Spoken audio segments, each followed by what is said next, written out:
warahmatullahi wabarakatuh. Perkenalkan, saya Andi Patricia, kelas 2B D4 Administrasi Bisnis Politeknik Negeri Ujung Pandang. Pada video ini saya akan membahas materi mengenai konsep dasar perbankan. Adapun poin-poin yang akan saya bahas, yang pertama pengertian bank. Dan yang kedua, pentingnya bank. Yang ketiga, jenis-jenis bank. Yang keempat, tujuan adanya bank. Yang kelima, fungsi bank. Yang keenam, produk dan jasa bank. Dan yang terakhir, sumber dana bank. Baik, kita masuk ke pembahasan pertama, yaitu pengertian bank. Menurut Undang-Undang Nomor 10 Tahun 1998, pengertian bank adalah badan usaha yang menghimpun dana dari masyarakat dalam bentuk simpanan dan menyalurkannya kepada masyarakat dalam bentuk kredit dan atau dalam bentuk lainnya dalam rangka meningkatkan taraf hidup rakyat banyak. Adapun pengertian bank menurut LPPI yaitu badan usaha di bidang keuangan yang menarik uang dari masyarakat dan menyalurkannya kembali ke masyarakat, terutama dengan cara memberikan kredit dan jasa-jasa dalam lalu lintas pembayaran dan peredaran uang. Adapun pentingnya bank. Yang pertama, pengumpul dana dari SSU dan penyalur kredit kepada DSU. Yang kedua, tempat menabung yang efektif dan produktif bagi masyarakat. Yang ketiga, pelaksanaan dan memperlancar lalu lintas pembayaran dengan aman, praktis, dan ekonomis. Yang keempat, penjamin penyelesaian perdagangan dalam dan luar. Yang kelima, penjamin penyelesaian proyek dengan menerbitkan ban garansi. Jenis-jenis bank. Jenis bank jika kita lihat dari segi fungsinya, menurut Undang-Undang Pokok Perbankan Nomor 10 Tahun 1998, jenis perbankan menurut fungsinya terdiri dari bank umum dan bank perkreditan rakyat. Bank umum adalah bank yang melaksanakan kegiatan usaha secara konvensional dan atau berdasarkan prinsip syariah yang dalam kegiatannya memberikan jasa dalam lalu lintas pembayaran. Dan yang kedua, bank perkreditan rakyat. Bank perkreditan rakyat adalah bank yang melaksanakan kegiatan usaha secara konvensional atau berdasarkan prinsip syariah yang dalam kegiatannya tidak memberikan jasa dalam lalu lintas pembayaran. Jenis bank, jika kita lihat dari segi kepemilikannya, terdiri dari bank milik pemerintah, bank milik swasta nasional, bank milik koperasi, dan bank milik asing.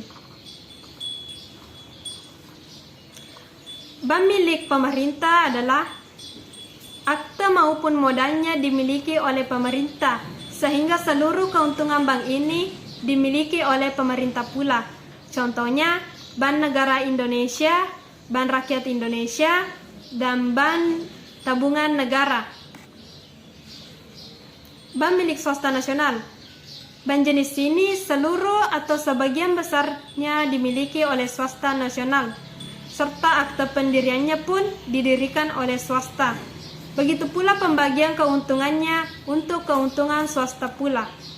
Contohnya, Bank Muamalat, Bank Sentral Asia, Bank Bumi Putra, Bank Danamon, dan Bank Duta. Selanjutnya, bank milik koperasi. Kepemilikan saham-saham bank ini dimiliki oleh perusahaan yang berbadan hukum koperasi. Contohnya, Bank Umum Koperasi Indonesia. Selanjutnya, bank milik asing. Bank jenis ini merupakan cabang dari bank yang ada di luar negeri, baik milik swasta asing ataupun pemerintah asing. Jenis bank jika kita lihat dari segi status ada dua macam, yaitu bank devisa dan bank non-devisa. Bank devisa merupakan bank yang dapat melaksanakan transaksi ke luar negeri atau yang berhubungan dengan mata uang asing secara keseluruhan. Misalnya transfer ke luar negeri, inkaso ke luar negeri, atau transaksi lainnya. Bank non-devisa merupakan bank yang belum mempunyai izin untuk melaksanakan transaksi sebagai bank devisa, sehingga tidak dapat melaksanakan transaksi seperti halnya bank devisa. Jenis bank jika dilihat dari cara menentukan harga. Jenis bank ini jika dilihat dari segi atau cara dalam menentukan harga, baik harga jual maupun harga beli terbagi menjadi dua kelompok, yaitu yang pertama, bank berdasarkan prinsip konvensional. Jadi, dalam mencari keuntungan dan menentukan harga kepada para nasabahnya, bank yang berdasarkan prinsip konvensional ini menggunakan dua metode. Metode pertama, menetapkan bunga sebagai harga, baik untuk produk simpanan seperti giro, tabungan maupun deposito. Yang kedua, untuk jasa-jasa bank lainnya, pihak perbankan barat menggunakan atau menerapkan berbagai biaya-biaya dalam nominal atau presentasi tertentu. Pembahasan selanjutnya adalah tujuan adanya bank. Tujuan pendirian bank diatur oleh hukum. Undang-undang yang mengatur tujuan bank adalah Undang-Undang Nomor 10 Tahun 1998. Undang-undang tersebut menyatakan bahwa tujuan perbankan di Indonesia secara umum terbagi menjadi tiga, yaitu mendukung pelaksanaan pembangunan nasional untuk meningkatkan keadilan, meningkatkan pertumbuhan ekonomi, dan mendukung stabilitas nasional untuk meningkatkan kesejahteraan rakyat. Selanjutnya, fungsi bank. Fungsi bank terbagi menjadi dua. Ada fungsi bank secara umum dan ada fungsi bank secara khusus. Fungsi bank secara umum, bank menghimpun dana masyarakat dan menyalurkan kembali pada masyarakat untuk berbagai tujuan atau dikenal sebagai financial intermediary. Fungsi bank secara khusus terbagi menjadi tiga. Ada agent of trust bank. Di sini membawa kepercayaan dinilai sebagai lembaga yang mengandalkan kepercayaan sebagai kunci dan dasar utama kegiatan perbankan. Ada agent of development. Hal ini karena bank mampu memberikan kegiatan yang mengajak masyarakat untuk melakukan investasi, distribusi, konsumsi, atau jasa yang menggunakan uang sebagai medianya.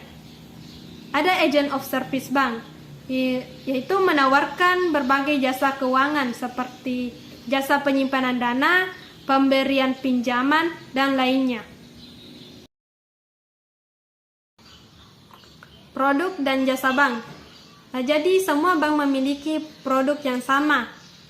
Produk bank terdiri dari dua bentuk, yaitu bentuk simpanan dan bentuk pinjaman. Produk bank dalam bentuk simpanan terdiri dari simpanan giro, simpanan tabungan, dan simpanan deposito. Simpanan giro merupakan simpanan pada bank yang penarikannya dapat dilakukan sewaktu-waktu dengan menggunakan cek atau bilet giro.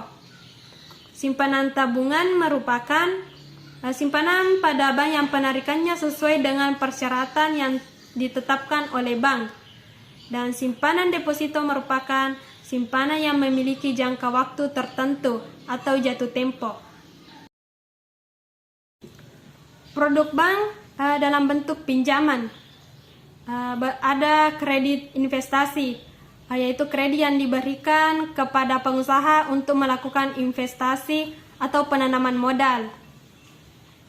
Ada kredit modal kerja, merupakan kredit yang digunakan sebagai modal usaha.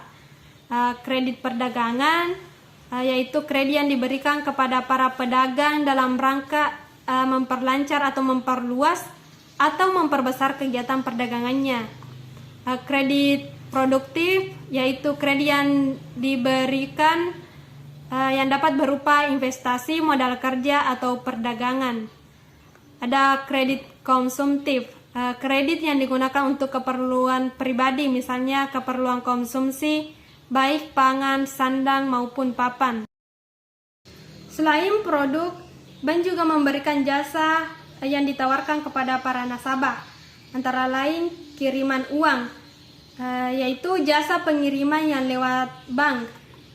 Ada clearing, yaitu penagihan warkat, surat-surat berharga seperti cek, bilet giro yang berasal dari dalam kota. Ada inkaso, yaitu penagihan warkat, surat-surat berharga seperti cek, bilet giro yang berasal dari luar kota atau luar negeri. Ada safe deposit box. Jadi jasa pelayanan ini memberikan layanan penyewaan box atau kotak pengaman tempat menyimpan surat-surat berharga atau barang-barang berharga milik nasabah. Ada bank garansi, merupakan jaminan bank yang diberikan kepada nasabah dalam rangka membiayai suatu usaha. Pembahasan terakhir adalah sumber dana bank. Jadi dana bank adalah uang tunai yang dimiliki oleh bank ataupun aktiva lancar yang dikuasai oleh bank dan setiap waktu dapat diuangkan. Menurut Kashmir, menyatakan jenis sumber dana bank dibagi menjadi dana yang bersumber dari bank itu sendiri, seperti cadangan-cadangan dan laba ditahan. Ada dana yang berasal dari masyarakat luas, seperti simpanan giro, simpanan tabungan, simpanan deposito. Ada jasa perbankan lainnya, meliputi kiriman uang atau transfer, clearing, inkaso, safe deposit box, bank card, cek wisata, dan lain sebagainya. Dana yang bersumber dari lembaga lainnya, seperti kredit likuiditas dari Bank Indonesia. Ada perjanjian antar bank. Ada pinjaman dari bank atau lembaga keuangan lain di luar negeri. Baiklah, itulah tadi pembahasan materi tentang konsep dasar perbankan yang sempat saya bahas pada video ini. Semoga dapat bermanfaat.